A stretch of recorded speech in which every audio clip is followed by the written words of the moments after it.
দর্শক, স্বাগত IFIC bank নিবেদিত সংলাপ প্রতিদিন অনুষ্ঠানে। আমি ফখরুল আলম কাঞ্চন আপনাদের সঙ্গে আছি। আমরা এই অনুষ্ঠানে সমসাময়িক গুরুত্বপূর্ণ বিভিন্ন ঘটনা এবং রাজনৈতিক বিষয়াদি নিয়ে আলোচনা করি। আজ আলোচনা করব দেশের প্রায় সকল রাজনৈতিক দলের সাথে প্রধান উপদেষ্টার বৈঠক থাকবে। আগরতলায় বাংলাদেশের সহকারী হাইকমিশন অফিসে হামলার পরবর্তী ঘটনাবলী নিয়ে আমরা এই অনুষ্ঠানে আলোচনার আশা করছি। আলোচনার জন্য আজ আমরা দুইজন অতিথিকে আমন্ত্রণ জানিয়েছি। আমাদের সঙ্গে আলোচনা করতে স্টুডিওতে উপস্থিত আছেন এবি পার্টির যুগ্ম সদস্য সচিব ব্যারিস্টার আসাদুজ্জামান ফুয়াদ, আছেন লেখক, সাংবাদিক ও কলামিস্ট জনাব মোস্তফা কামাল। স্বাগত আপনাদের দুইজনকেই। ব্যারিস্টার ফুয়াদ, আমি শুরুতেই বলছিলাম যে আজ জাতীয় ঐক্যের লক্ষ্যে বিভিন্ন রাজনৈতিক নেতৃবৃন্দের সাথে চিফ অ্যাডভাইজার মিটিং করছেন। আপনিও সেই মিটিংয়ে অংশ নিয়েছিলেন এবং সেখান থেকে মূলত আপনি এই অনুষ্ঠানে আসছেন। শুনতে চাই যে কি প্রয়োজন পড়ল এই মানে হঠাৎ করে এরকম একটি কি ইস্যু তৈরি হইলো যে ইস্যুতে এই মিটিংটা করতে হলো চিফ অ্যাডভাইজারের, শুনতে চাই আপনার কাছ থেকে। ধন্যবাদ। মিটিংটা কন্ডাক্ট করছিলেন আমাদের শিল্প উপদেষ্টা আদিলুর রহমান। উনি শুরুতেই ব্রিফিংয়ে তিনটা বিষয়ের কথা বলেছেন যে আজকে কেন আপনাদেরকে দাওয়াত দেওয়া হয়েছে, এবং মিটিংয়ে ফ্যাসিবাদ বিরোধী সকল রাজনৈতিক দল যারা ছিলেন মাঠে, ডান বাম ইসলামিক দল বিএনপি থেকে শুরু করে সবাই উপস্থিত ছিলেন প্রতিনিধিদেরকে নিয়ে।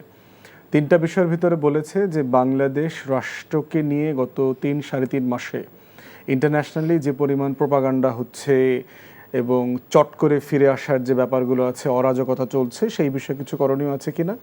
দ্বিতীয়ত বলেছে হচ্ছে আমাদের আগরতলায় যে আমাদের হাইকমিশনের অফিসে ভাঙচুর হয়েছে, পতাকা পদদলিত করা হয়েছে। আর থার্ড হচ্ছে মাইনরিটি পারসিকিউশনের নামে, সংখ্যালঘু নির্যাতনের নামে যে পরিমাণ প্রোপাগান্ডা ভারত থেকে এবং ভারতের বাইরের ভারত প্রভাবিত জায়গাগুলোতে হচ্ছে, সেটার বাস্তবতাতে আমরা আসলে কি করতে পারি, আমাদের কি করবার সুযোগ আছে।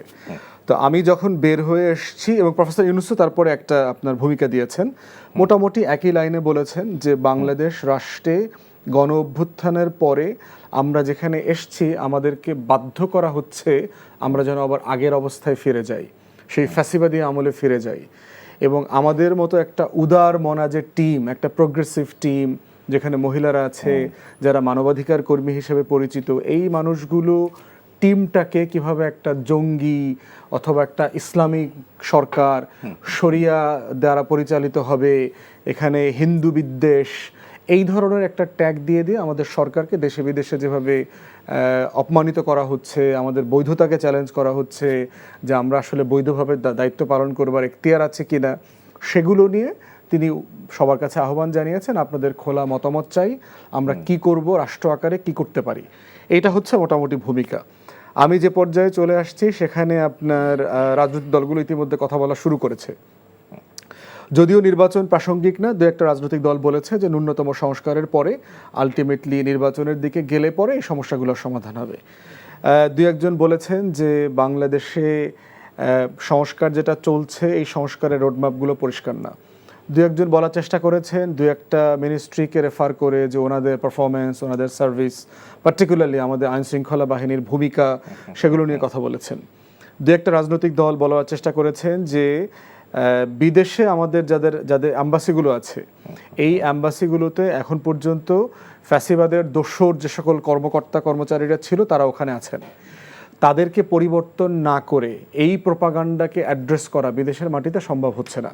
অতএব তারা সে আহ্বান জানিয়েছেন তাদেরকে সরায় নিয়ে আসা দরকার, সরায় নিয়ে এসে আপনার নতুন সেট আপ দরকার, যারা এই সরকারকে ওন করেন, এই প্রোপাগান্ডাকে শক্ত হাতে ফেস করতে পারবেন, এই ধরনের পরামর্শ এসছে।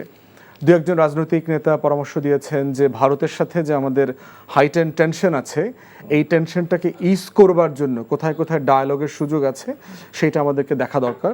কারণ দিন শেষে প্রতিবেশী রাষ্ট্র, আমাদের সাথে একটা ওয়ার্কিং রিলেশনশিপ তাদের সাথে আমাদের রাখতেই হবে। এই ধারাবাহিকতায় চলছে। দু একজন পরামর্শ এসছে আপনার যে একটা মাইনরিটি কমিশন করা যায় কিনা। যে মাইনরিটি কমিশনটা আপনার, যেটা আমাদের তরফ থেকে আমরা প্রধান উপদেষ্টাকে এর আগে বলেছি যে মাইনরিটি কমিশনটা গত 53 বছরের শুধু হিন্দু সংখ্যালঘু না, আরও যত সংখ্যালঘু আছেন সবার বঞ্চনা, ক্ষোভ, কষ্ট না পাওয়ার গল্পগুলো একসাথে শুনবেন।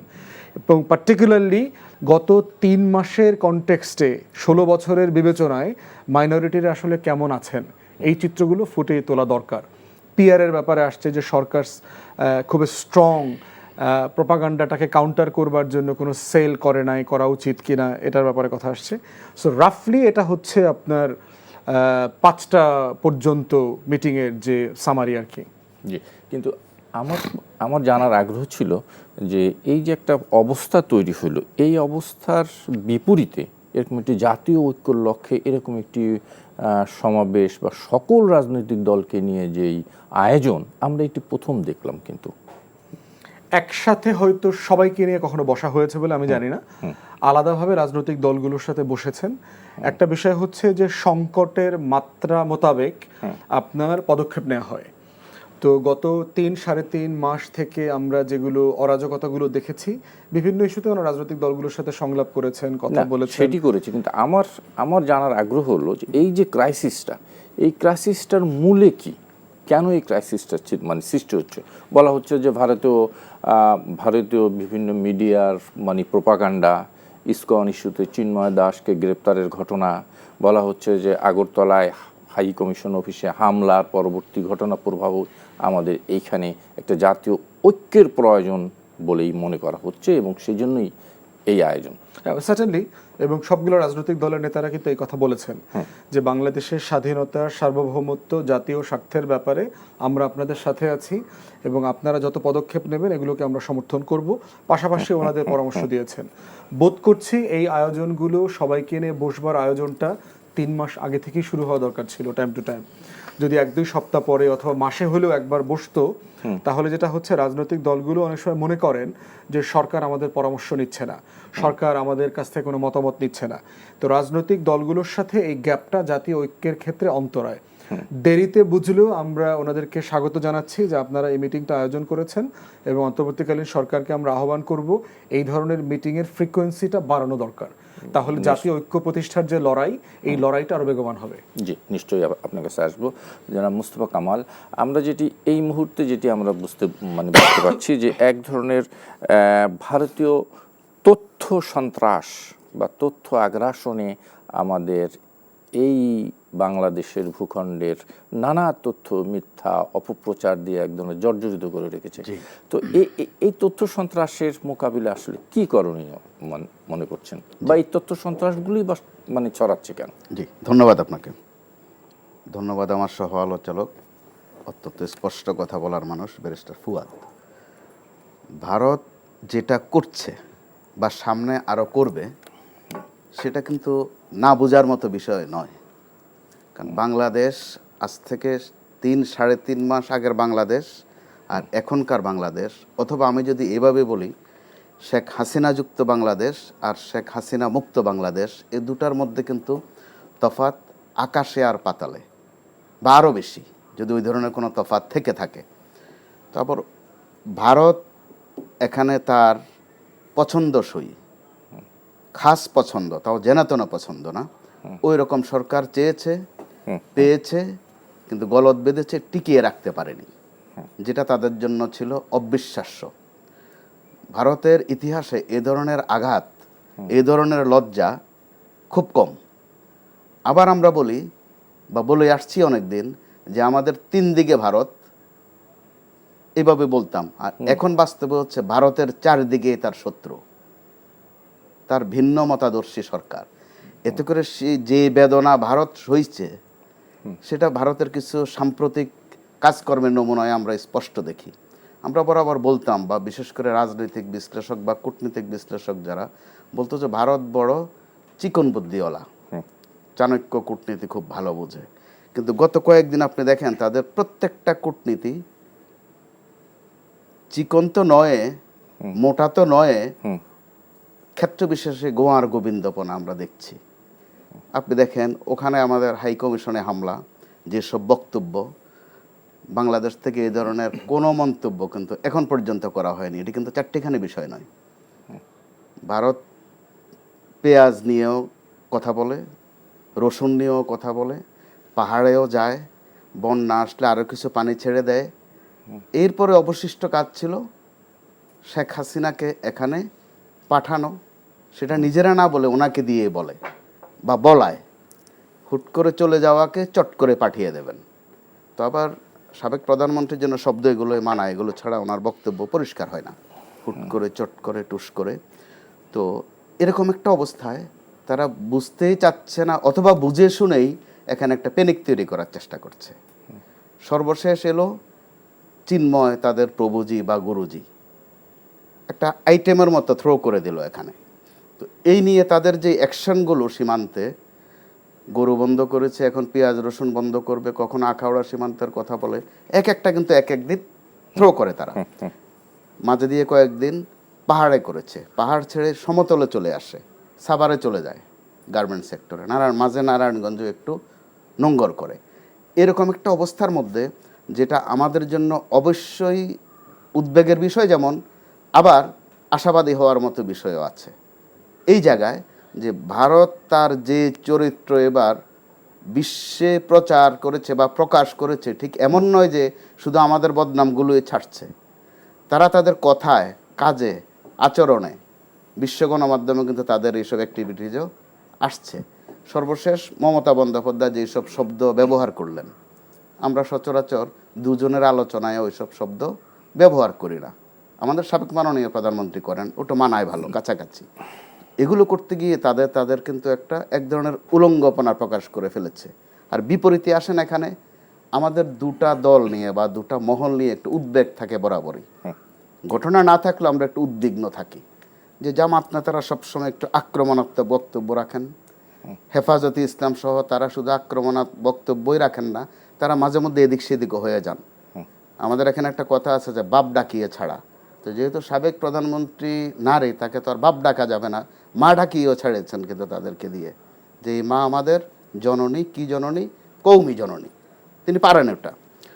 ওই জায়গায় আপনি হেফাজতের অ্যাক্টিভিটিস দেখেন, চট্টগ্রামে বিশাল মিছিল হয়েছে চিন্ময়ের ঘটনার পর, কোথাও একটি গাছে পাতাও কিন্তু তারা ছেড়েনি। এতে করে আমাদের যে সৌন্দর্য আমরা প্রকাশ করেছি, আমাদের এই সৌন্দর্যের বিপরীতে ভারতের নোংরা দিকটা কিন্তু প্রকাশ পাচ্ছে প্রতিনিয়ত। তো এরকম অবস্থায় একটা কথা আসছে যে আমরা কি এটার বিপরীতে কি করব, এ নিয়ে দুই মত আছে। কেউ বলে যে ভারত যেটা করছে আমরাও যেন ওই ভাষায় প্রতিবাদ করি। আমার ব্যক্তিগত মতামত হচ্ছে ভারত যে ভাষায় করছে আমাদেরকে ওই ভাষা বোধহয় মানাবে না, আমরা তাদের এই মুহূর্তে শিষ্যত্ব নেওয়াটা ঠিক হবে না। আমরা আমাদের সৌন্দর্য মতোই থাকি। আর যেটা একটা মুশকিলের জায়গা, শুরুতে হয়ে গেছে আমাদের, এখনো পরিষ্কার হয়নি। 5 আগস্টের ঘটনার জেরে যে সরকার হয়েছে, স্বাভাবিকভাবে সচরাচর বলা হয় বিপ্লবের পরবর্তী সরকারটা হয় বিপ্লবী সরকার।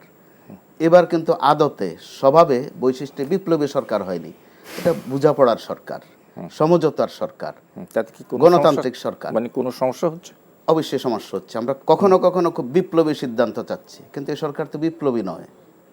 আবার কখনো কখনো বোঝাপড়ার একটা সম্পর্ক চাচ্ছে, যেটা সর্বশেষ আপনার প্রশ্ন ছিল যে জাতীয় ঐক্যমত্য। আমার মনে হয় এই প্রশ্ন আসি, আমি আরেকটু ছোট্ট করে একটু শুনে একটু বিরতি, যে একটু ছোট করে শুনে আসি। যেটি বলছিলেন মুস্তফা কামাল, ভারত কি আসলে কি বাংলাদেশের এই পরিবর্তনটাকে কি ভারত মেনে নিতে পারছে না? আপনার কি মনে হয়?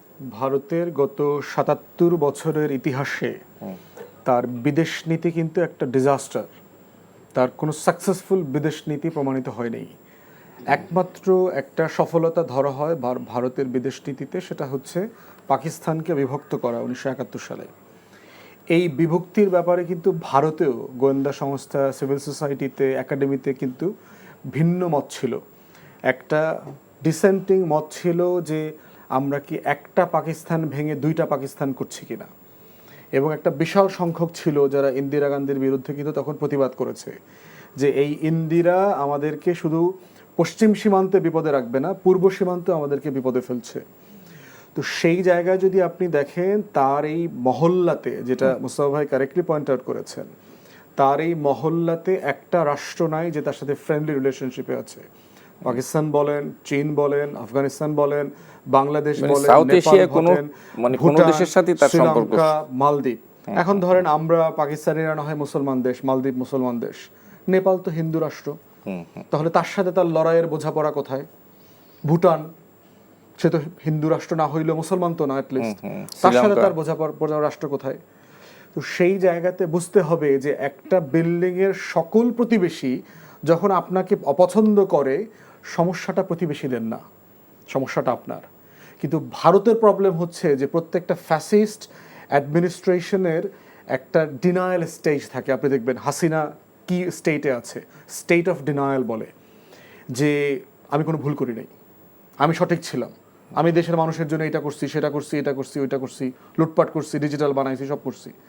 তো এই স্টেট অফ ডিনায়াল আমরা নাৎসিদের মধ্যেও দেখেছি।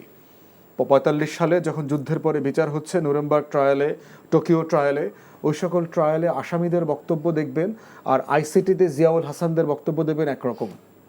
চাকরি করতাম, দারোয়ান ছিলাম, অফিসার ছিলাম, উপর থেকে হুকুম দিয়েছে তো গ্যাস চেম্বারে আগুন জ্বালায় সবাইকে মেরে ফেলছি।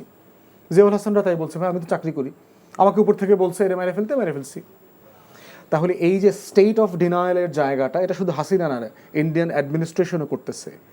সে দেখবেন নিজের অনেকগুলো পলিসি যেটা সে এর আগে নিয়েছে তার ফরেন পলিসিতে, লুকিস্ট পলিসি, জিরো প্রবলেম নেইবারহুড, এরকম পলিসি কিন্তু সে নিয়েছে যে আমার কোনো প্রতিবেশীর সাথে আমার কোনো সমস্যা থাকবে না, আমি এমন একটা মহল্লা কায়েম করতে চাই।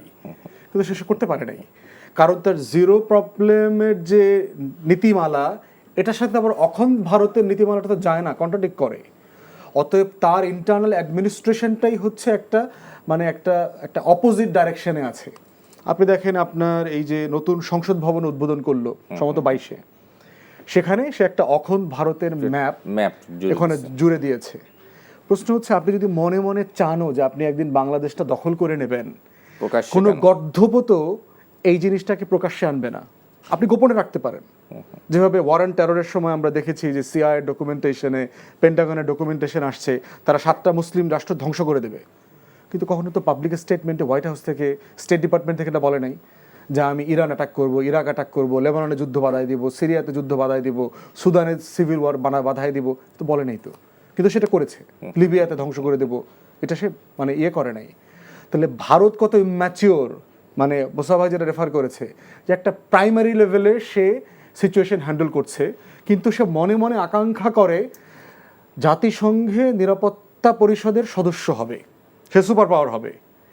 যে নিজে একটা রাষ্ট্র হয়ে উঠতে পারে নাই, সে মিনিমাম 7টা ফ্রন্টে এখন সিভিল ওয়ার করতেছে ভারত নিজের রাষ্ট্রে। কাশ্মীরে দেখেন একমাত্র মুসলিম মেজরিটি স্টেট, সেই স্টেটে সে একটা পারপেচুয়াল 144 জারি করে রেখেছে এবং সেটা গত 7 দশক ধরে রেখে দিয়েছে।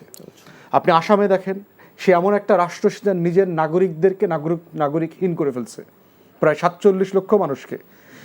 ডাটা আসার পরে সে চাইছিল সব বাংলাভাষী মুসলমানদেরকে বাইর করে দিবে এই উসিলায়। ডাটা আসার পরে দেখে অলমোস্ট 80% হলো হিন্দু। এখন সে বিব্রত হয়ে গেছে যে নাগরিকত্ব আইন এখন সে কী করবে, বের করবে, এবং যাদেরকে সে অবৈধ করেছে, হাজার হাজার মুসলমানদেরকে ডিটেনশন ক্যাম্প করে আসামে, পশ্চিমবাংলায় জেলের ভিতর রেখে দিয়েছে, বিচার আচার কিচ্ছু নাই। তো এই রাষ্ট্র দেখেন মণিপুরে কি করছে, মেইতিরাও তার দেশের নাগরিক, কুকিরাও তার দেশের নাগরিক, একজন হিন্দু একজন খ্রিস্টান, একজন বাইবেল পড়ে একজন গীতা পড়ে। সমস্যাটা কোথায়? আপনার রাষ্ট্রে তো আপনি লিখে দিয়েছেন আপনি সেকুলার স্টেট, আপনার সংবিধানে লেখা আছে, যদিও আপনি প্রত্যেকটা স্লোগানে জয় শ্রীরাম বলছেন। তো জয় শ্রীরাম বলা রাষ্ট্রে ওনাদেরকে কিন্তু সেকুলার ভাবা হয়, কিন্তু মুসলমানের রাষ্ট্রে দেখবেন আবার যদি কেউ মিটিংয়ে মিছিলে তাকবীর বলে, আল্লাহু আকবার বলে, এটা আবার মৌলবাদী স্লোগান হয়ে যায়। তাহলে দেখেন যে ভারতের প্রত্যেকটা রাষ্ট্রীয় নীতিমালার ভিতরে কি দ্বৈতচারিতা আছে। এই দ্বিচারিতার রাষ্ট্র হচ্ছে ভারতবর্ষের সংকট। ভারত মনে করে আমি একটা রাষ্ট্র, কিন্তু ভারতে 2500-এর উপরে ভাষাভাষী জনগোষ্ঠী আছে, কয়েক শত নৃতাত্ত্বিক জাতিগোষ্ঠী আছে। It's a state of states, অসংখ্য রাষ্ট্রপুঞ্জের রাষ্ট্র হচ্ছে সে। কিন্তু সে দেখেন হিন্দি ভাষা চাপিয়ে দিতে চাচ্ছে, সে বারাণসী এবং গুজরাটের হিন্দু ধর্ম এবং দেবতা এবং মন্দিরকে দুর্গার উপরে চাপাই দিতে চাচ্ছে। এই জন্য দেখেন পশ্চিম বাংলাতে বিজেপির সাথে লোকাল হিন্দু এবং মন্দিরগুলোর বিরোধ তৈরি হচ্ছে, কারণ আপনি জানেন যে হিন্দু ধর্মের কিন্তু ইউনিফাইড জায়গা নাই। আমরা ধরেন সারা দুনিয়ার মুসলমান এক জিনিস বিশ্বাস করি, কিন্তু হিন্দু ধর্মের কিন্তু এলাকাভিত্তিক গড আলাদা, তার প্রভু আলাদা, তার মন্দির আলাদা, তার দেবদেবী আলাদা, তার পূজার মৌসুম আলাদা, তার মানে মানে মানে জিনিসপত্র ধর্মীয় কিতাব আলাদা, সবকিছু আলাদা মাযহাব তাদের এরকম হাজারটা মাযহাব আছে। সে একটা মাযহাব চাপাই দিতে চায়, বিজেপি আকারে চাপাই দিতে চায়। তাহলে ভারত রাষ্ট্রের যে রাষ্ট্র সংকট, এইটা হচ্ছে বিজেপির রাজনীতি, এটাকে আরো এক্সেলারেট করতেছে। সেই রাষ্ট্রটাকে অখণ্ড ভারতের বদলে একটা খন্দ ভারতের দিকে যাইতেছে। সে নিজের পলিসি দিয়ে নিজের পায়ে কুড়াল দিচ্ছে এবং এই ভারতটাকে সে খণ্ডিত করবে। তার কারণে করবে, কারণ সে তার নাগরিকদেরকে নাগরিক করছে না, সবাইকে সে অপর করে দিচ্ছে। রাষ্ট্রের ভিতরে একটা বড় অংশের নাগরিকরা যখন নিজেদেরকে অপর মনে করে, সে তখন নতুন রাষ্ট্র সত্তা খোঁজে, সে তাকে নতুন করে জাতি হইতে হয়, সে ওই জাতির অংশ নিজেকে দেখে না। কিন্তু সেটা তো তার রাষ্ট্রের ভিতরে। যেমন মুস্তাফা কামাল ভারত ইস্যুতে আমরা আলোচনা ছিলাম। আমি যদি আরেকটু আপনার কাছে জানতে চাই, মূল সংকট কি এখানেই যে হাসিনার পতন ভারত মেনে নিতে পারছে না? অন্যতম অথবা মূল সংকট অবশ্যই বলা যায়, যেহেতু তাদের লালিত পালিত সরকার, মাথায় নিতেই হবে শেখ হাসিনার বাংলাদেশে আগমন 1981 সালে ভারত থেকে, হ্যাঁ, আবার নির্গমন বাংলাদেশ থেকে ভারতে সেটা 24 সালে। এটা কিন্তু তথ্য বিশ্লেষণ নানান ধরনের হতে পারে। অর্থাৎ তাদের প্লান্টেশন বলা চলে, লালিত পালিত বীজ দেয়া, সার দেয়া, যাবতীয় হৃষ্টপুষ্ট করা। তো ওই জায়গায় একটা সরকার এভাবে পতন ঘটে যাবে, তারা শুধু সরকার গঠনে করে দেয় না, এখানে ফিজিক্যালিও চলে আসে। ওটাতে আমরা আবার ধন্যই করি, বলি যে বন্ধু তো বন্ধুই করতেই পারে। আপনার বোধহয় মনে থাকার কথা, সুজাতা সিংহ এখানে চলে আসছিলেন যে কিভাবে সরকারটা হবে, যে কারণে তাদের একজন মন্ত্রী উচ্ছ্বাস প্রকাশ করতে গিয়ে বলে ফেলেছিলেন স্বামী স্ত্রীর সম্পর্ক, ফরেন মিনিস্টার গুরুত্ব দিতে গিয়েছিলেন। আসলে এটা স্বামী স্ত্রীর সম্পর্কের চেয়েও আরো গুরুত্বপূর্ণ। স্বামী স্ত্রীর সম্পর্ক কখনো কখনো বিচ্ছেদ ঘটে, প্রতিবেশীর সম্পর্কে বিচ্ছেদের সুযোগ নাই, মান অভিমান থাকতে পারে। ভারতের পক্ষে সম্ভব না যে ভারতের পাশ থেকে বাংলাদেশকে সরিয়ে দিয়ে আরেকটা প্রতিবেশী নিয়ে আসা, অথবা বাংলাদেশের পক্ষ সম্ভব না যে ভারতকে সরিয়ে দিয়ে অন্য কোথাও থেকে একটা প্রতিবেশী নিয়ে আসা। এখানেই কথা বলতে হবে, এখানেই হয়তো বা মনোমালিন্য হবে, ঝগড়া হবে, অনেক কিছু হবে। কিন্তু ঝগড়ারও ফের আছে, কথারও ফের আছে। যেটা তারা বললেন যে সীমান্ত দিয়ে তারা এখানে আক্রমণ করবেন, অর্থাৎ যুদ্ধ করবেন, অর্থাৎ পায়ে পা দিয়ে ঝগড়া বাঁধানো, যেটা উল্লেখ করবার মতো বিষয়। বাংলাদেশ থেকে কিন্তু ওই ধরনের কঠিন বা ওই ভাষায় জবাব দেওয়া হয়নি, কিন্তু মেসেজ তার চেয়েও কড়া দেওয়া হয়েছে। এটা কিন্তু গুরুত্বপূর্ণ বিষয়। বাংলাদেশের গত 52-53 বছরের ইতিহাসে বাংলাদেশ থেকে এই সরকার যেভাবে প্রতিবাদটা করেছে, অত্যন্ত কোমল কুসুম ভাষায় করেছে, ভারতের মতো ভাষা ব্যবহার করেনি, কিন্তু বার্তাটা বড় কঠিন। আরও মনে রাখবার বিষয়, আমাদের যিনি অন্তর্বর্তীকালীন সরকারের প্রধান, তিনি শপথ নেওয়ার 1-2 দিন আগেই ভারতকে একটা কথা মনে করে দিয়েছিলেন যে আপনাদের 7 বোন আছে, অর্থাৎ 7 সিস্টারের কথা মনে করিয়ে দিয়েছেন। এটা কিন্তু ছোটোখাটো বিষয় নয়। ঠিক শপথ নেয়ার পরে তিনি ভারতের প্রধানমন্ত্রী নরেন্দ্র মোদীকে আহ্বান জানিয়েছিলেন যে দ্রুত যেন সফরে আসেন বাংলাদেশে, যে এখানকার পরিবর্তিত পরিস্থিতি, মানুষের উচ্ছ্বাস, দেয়ালের ভাষা, মানুষের ভাষা দেরি করলে তিনি মিস করবেন। এগুলো কিন্তু কঠিন কঠিন বার্তা। না, সেটি তো দেখলাম, কিন্তু এই দেয়ালের ভাষা কি ভারত, আমি একটু আসি, একটু ব্যারিস্টার ফুয়াদ আপনার কাছে যাই। এই যে মোস্তফা কামাল বলছিলেন দেয়ালের ভাষা, এই দেয়ালের ভাষা এ দেশের জনগণের ভাষা কি ভারত শুনতে পাচ্ছে না, না দেখতে পাচ্ছে না? আর দেখলেই বা এই আচরণ কেন? না, এটা সে পাত্তা দিচ্ছে না, সে সব দেখতে পাচ্ছে, সব শুনতে পাচ্ছে। খুব সুপার পাওয়ার, মানে সে বোধ করছে যে সে হচ্ছে আমাদের চারপাশের রাষ্ট্রগুলোকে, আপনার চায়না এবং পাকিস্তান ছাড়া সে সবাইকে ভেসেল স্টেট মনে করে। মানে ওই নৌকার মতো আর কি, আমার ডিঙ্গি নৌকা, আমার খালের পারে ডিঙ্গি নৌকা দাঁড়ায় আছে, তো খালও আমার নিয়ন্ত্রণে, ডিঙ্গি চাইলে উল্টায় দিব। এই মনস্তত্ত্বটা কোত্থেকে আসছে ভারতের? এই মনস্তত্ত্বটা আসছে হচ্ছে 47-এর রাষ্ট্র গঠন প্রক্রিয়ার সময় থেকে। ইন্ডিয়ান ন্যাশনাল কংগ্রেসের যদি আপনি হিস্ট্রি পড়েন, তার 47-এর পরবর্তী তার যে পার্টি কনফারেন্স ছিল, সেখানে কিন্তু সে পরিষ্কার করে বলেছে যে আমরা পাকিস্তান রাষ্ট্রকে স্বীকৃতি দেবো কিনা, এটা রেজলিউশন হিসেবে আলোচনা হয়েছে। এবং সেখানে পরিষ্কার করে তারা বলেছে যে ফর দ্য টাইম বিং আপাতত পাকিস্তান রাষ্ট্রকে আমরা স্বীকৃতি দিচ্ছি। তো এর মানে হচ্ছে নেহেরু ডক্ট্রিন যদি আপনি ধরেন, ভারত তার অ্যাডমিনিস্ট্রেশনের জায়গা থেকে ডক্ট্রিনাল পজিশন হচ্ছে চারপাশের কোনো রাষ্ট্রকে সে স্বাধীন সার্বভৌম রাষ্ট্র মনে করে না। সে মনে করে যে এগুলো হচ্ছে মানে সবচেয়ে উদার হইলে হইল আমার ছোট ভাই, আর সবচেয়ে যদি বেয়াদব হই আমি তৈলে এগুলো আমার রাজ্য। ভারত হচ্ছে এখান থেকে প্রত্যেকটা রাষ্ট্রকে দেখে যেটা তার সংকটটা তৈরি হয়েছে, প্রত্যেকটা রাষ্ট্রকে সে হস্টাইল করে ফেলছে। এবং হস্টাইল করবার মধ্য যেটা হয়েছে, প্রত্যেকটা রাষ্ট্র একটা অ্যান্টি ইন্ডিয়ান পলিটিক্স ডেভেলপ করে ফেলছে, শুধু পাকিস্তান না। এবং দেখেন যে বাংলাদেশ রাষ্ট্রে যে পরিবর্তন হয়ে গেছে, শ্রীলঙ্কাতে পরিবর্তন হয়ে গেছে, নতুন প্রেসিডেন্ট নির্বাচিত হয়েছে অ্যান্টি ইন্ডিয়ান ক্যাম্পেইন থেকে, মালদ্বীপে নির্বাচন হয়েছে অ্যান্টি ইন্ডিয়ান ক্যাম্পেইন থেকে, নেপাল এই জায়গাতে এসছে। এবং এই যে মনস্তাত্ত্বিক সংকট, এই সংকটের কারণে সে যেটা হচ্ছে, তার আবার একটা নতুন সংকট এখানে সে দেশের ভিতরে তৈরি করেছে। কারণ দেশের ভিতরে তার আবার কাস্ট প্রবলেম আছে, জাতপাতের প্রবলেম আছে। সে যেভাবে আমার চারপাশের রাষ্ট্রগুলোকে রাষ্ট্র মনে করে না, তার অধিকাংশ মানুষকে কিন্তু সে মানুষ মনে করে না। এই যে অন্যকে গুরুত্ব না দেয়া, আদারকে, এইটা তার রাষ্ট্রসত্তার একটা সংকট। এবং দেখেন আমাদের মানে ইন্ডিয়ান মানে ইয়েতে 16% হচ্ছে আপনার আপার কাস্ট, উচ্চবর্ণের হিন্দুর সংখ্যা 16%। তাহলে নিচে যারা আছে এরা সবাই হচ্ছে আপনার নমশূদ্র, দলিত, অচ্ছুত, সংখ্যালঘু, পাহাড়ি, তারপরে পিছিয়ে পড়া জনগোষ্ঠী, এরা হইল সব বাকিটা। এই জনগোষ্ঠীকে দেখেন সে কিভাবে ট্রিট করছে। সংসদ ভবনের এক্সাম্পল দিলাম, এই সংসদ ভবন উদ্বোধনীতে কি আপনি প্রেসিডেন্টকে দেখেছেন?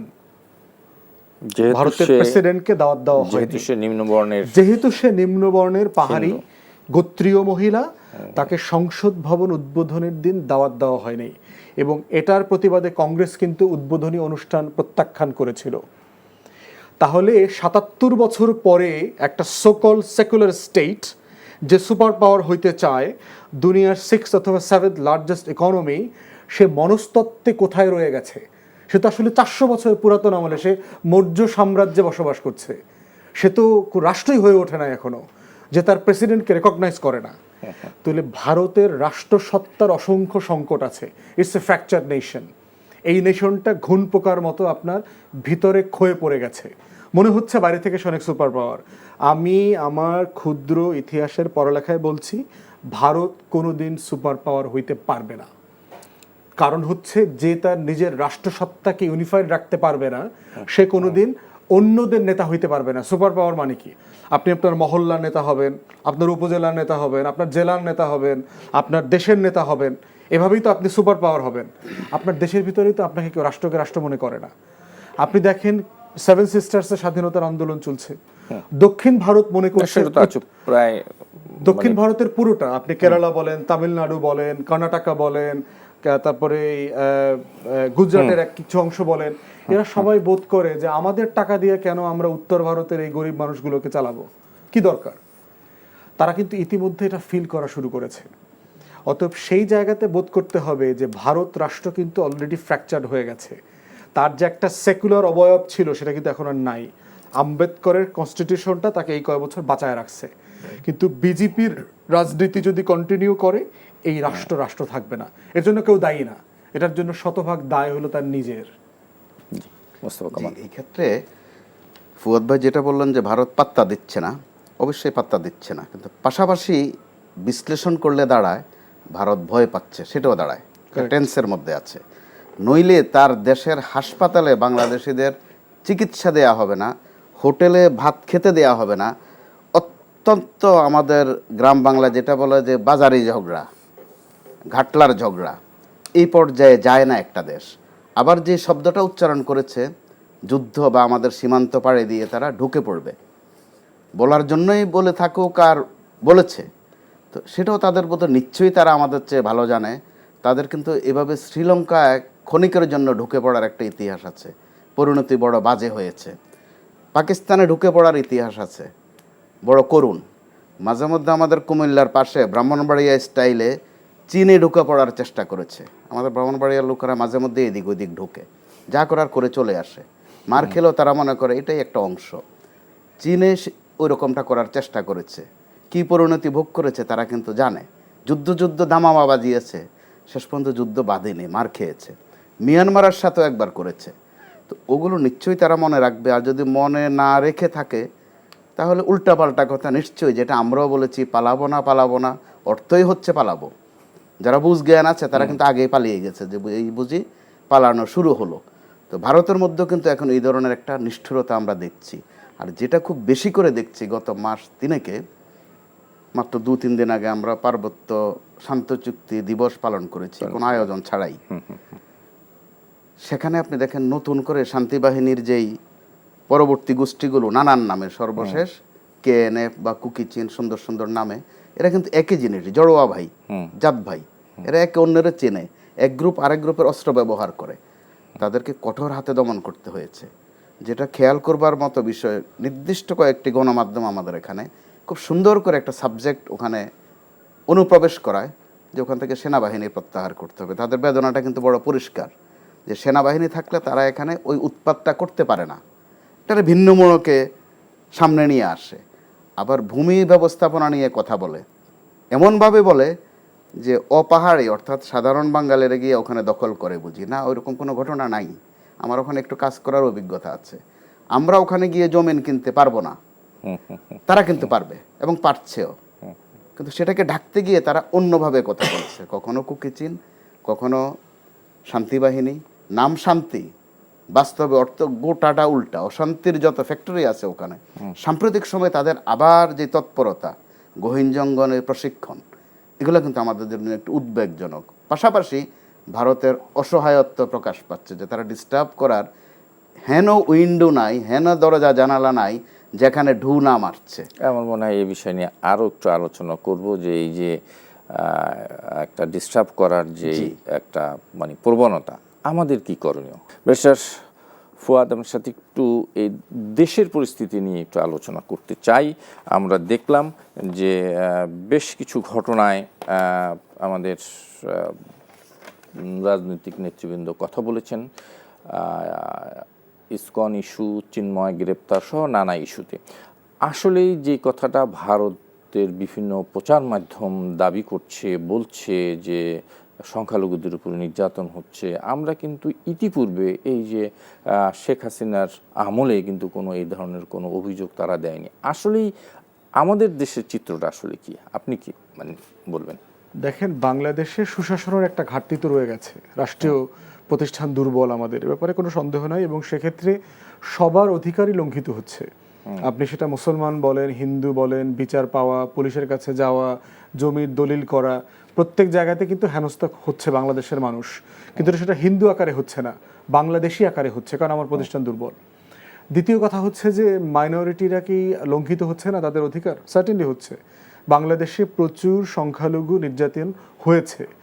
তো প্রশ্ন হচ্ছে যে এটা কি শুধু সংখ্যালঘু হবার কারণে হচ্ছে? এটা কি 5ই আগস্টের পরে শুরু হয়েছে? ফ্যাক্টস অ্যান্ড ফিগার কি বলছে? আপনি দেখেন, এই যে আওয়ামী লীগের লোকজন টাকা পয়সা দিয়ে সেই উত্তর অঞ্চলে হিন্দুদেরকে ডেকে নিয়ে সীমান্তে নিয়ে গেল, সেখানে তারা ভিডিও করতেছে যে হিন্দুদেরকে পানিতে নামাইছে, সাঁতার কাইটা আসছে, না খায়া রয়েছে 2 দিন, এখন বিএসএফ এর কাছে যাইতে হবে। বিএসএফ বলে দিচ্ছে না, আমরা তো কাউকে ঢুকতে দিব না। 2 দিন থাকার পরে সবাই আবার বাড়ি পাঠিয়ে দিচ্ছে, পুরুষ মানুষদেরকে নিয়ে আসছে। আবার ওই পুরুষ মানুষদের বাড়িতে কিন্তু আবার চুরি ডাকাতিও করছে আওয়ামী লীগের লোকজন। তাহলে দেখেন সে কত ধরনের বদমাইশি করতেছে। এবং এটা দিয়ে সে কি বলার চেষ্টা করছে, যে ভারতে হিন্দুরা পারসিকিউশনের শিকার হচ্ছে, নির্যাতনের শিকার হচ্ছে, সে নিরাপদ না। দেখেন আপনার যে সাতক্ষীরাতে একটা রেস্টুরেন্ট আছে, দেখতে মন্দিরের মতো, এটা আওয়ামী লীগের এটা মালিক। এই রেস্টুরেন্টটা আওয়ামী লীগের মালিকানার কারণে লোকজন গিয়ে ভেঙে দিয়ে আসছে। ইন্ডিয়ান মিডিয়াতে আসছে যে এইটা একটা মন্দির, এই মন্দিরটা ভেঙে দিয়ে আসছে। মাশরাফির বাড়ি জ্বালায় দিচ্ছে, ইন্ডিয়ান মিডিয়াতে আসছে। লিটন দাস, একটা হিন্দু ক্রিকেটার, তার বাড়িতে ঘরটা জ্বালায় দিয়ে আসছে। কুমিল্লাতে একটা মন্দিরের উপরে, কুমিল্লা না ফেনীতে দেখলাম, মন্দিরের উপরে আওয়ামী লীগের অফিস 3-4 তলায়, লোকজন গিয়ে আওয়ামী লীগের অফিসটা জ্বালায় দিয়ে আসছে। মন্দির কিন্তু ক্ষতিগ্রস্ত হয় নাই। ইন্ডিয়ান মিডিয়াতে দেখলাম বলা হচ্ছে এখানে মন্দিরটা ভেঙে দিয়েছে। এই যে ইভেন দেখেন আপনার এই ঘটনার পরে বাংলাদেশে যে পরিমাণ হট্টগোল হবার সম্ভাবনার কথা বলা হয়েছিল, তার কিছুই হয়নি। হিন্দু বৌদ্ধ খ্রিস্টান ঐক্য পরিষদ বলেছে 5ই আগস্টের পর থেকে 9 জন হিন্দু মারা গেছে, এবং ওই আন্দোলনের সহ। এই 9 জন হিন্দু কি হিন্দু হবার কারণে মারা গেছে? ফ্যাক্ট চেকাররা কিন্তু পরিষ্কার করে বলে গেছে যে কারা কারা গুন্ডামি করতো, বদমাইশি করতো, আওয়ামী লীগের রাজনীতি করতো। এখন আপনি দেখেন যে আওয়ামী লীগ করার কারণে মাইর খাওয়ার আগ পর্যন্ত আপনি আওয়ামী লীগ, মাইর খাওয়ার সাথে সাথে আপনি হিন্দু হয়ে গেলেন। তাহলে এই যে শত শত হিন্দুর বাড়িঘর দোকানপাট যে মানে লুণ্ঠন হয়েছে অথবা জ্বালায় দিছে, এটা কি শুধু হিন্দু আওয়ামী লীগের হয়েছে না মুসলমান আওয়ামী লীগদেরও হয়েছে? হাজার হাজার আওয়ামী লীগের নেতাকর্মীদের ব্যাপারে তো এই ঘটনাগুলো ঘটেছে। কারণ একটা গণ অভ্যুত্থান পরবর্তী পরাজিত শক্তি যারা মজলুম ছিল, জালেমদের বাড়িঘর মূর্তি পোড়ায় দেয়। গণভবনটাও তো জ্বালায় দিচ্ছে, লোকজন গিয়ে ধ্বংস করে দিচ্ছে। তো গণভবনটা করছে কি? ওখানে হিন্দুরা থাকে?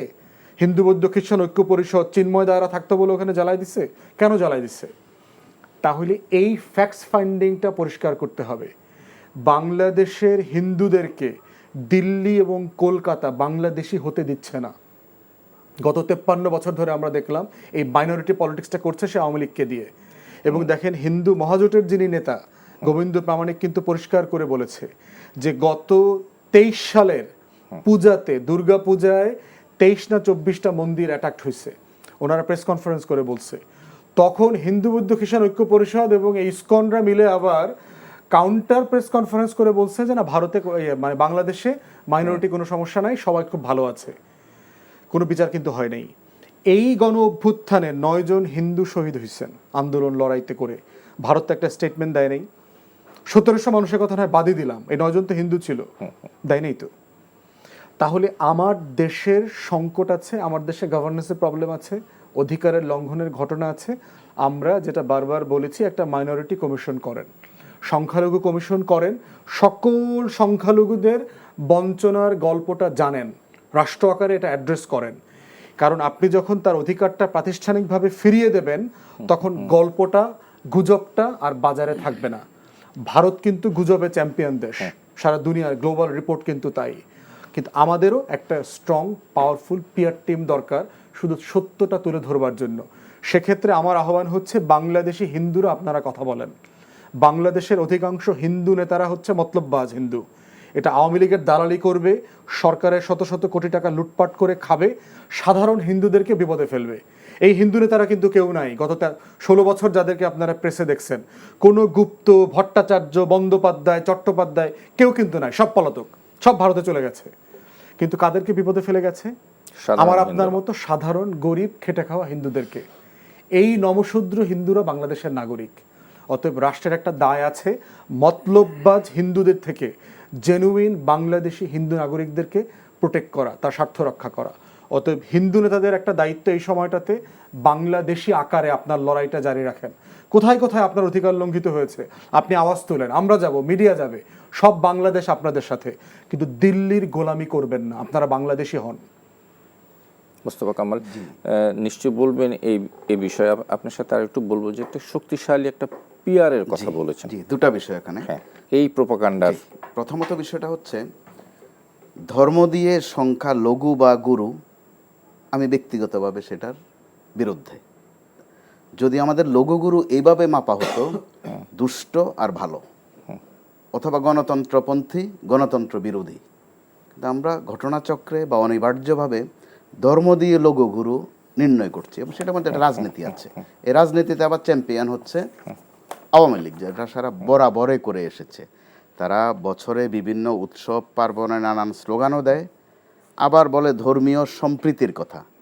সম্প্রীতি তাদের কাছে প্র্যাকটিক্যালি সম্পত্তি।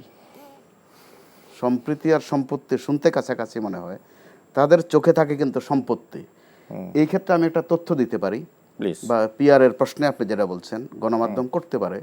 বিচারপতি দেবেশ ভট্টাচার্য, অর্থাৎ যিনি আমাদের এখন শ্বেতপত্র কমিটির সভাপতি, তার বাবা, ওনার একটা প্রতিবেদন আছে, বাংলাদেশে হিন্দুদের সম্পত্তি কার কাছে সবচেয়ে বেশি, কারা সবচেয়ে বেশি দখল করেছে, নাম ধাম রাজনৈতিক পরিচয় সহ আছে।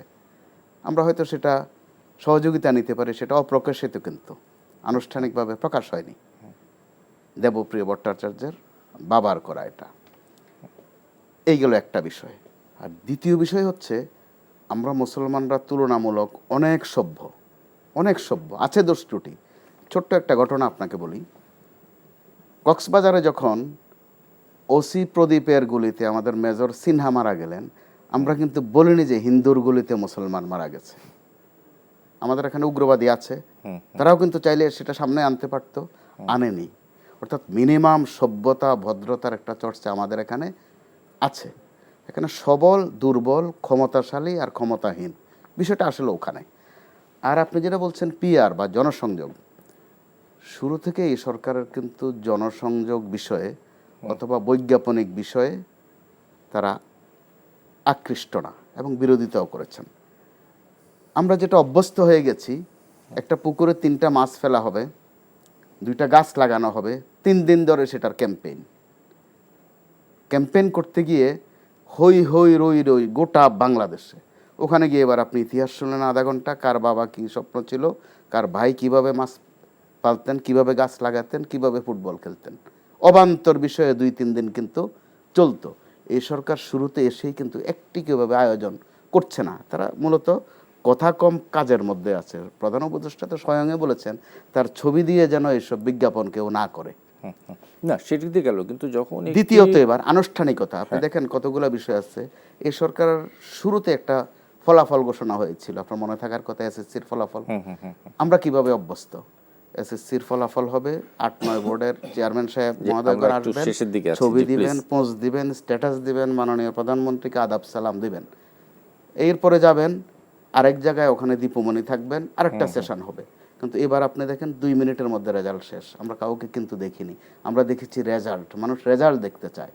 তো সেই ক্ষেত্রে আমি 30 সেকেন্ডে বলে শেষ করি, ভারত যে অপপ্রচার চালাচ্ছে, অপপ্রচারের বিপরীতে অপপ্রচার নয়, প্রচার করা যায়। প্রচার করার অনেক উপাদান আছে, সেখানে আমাদের এখনো ঘাটতি আছে, এটা সত্য।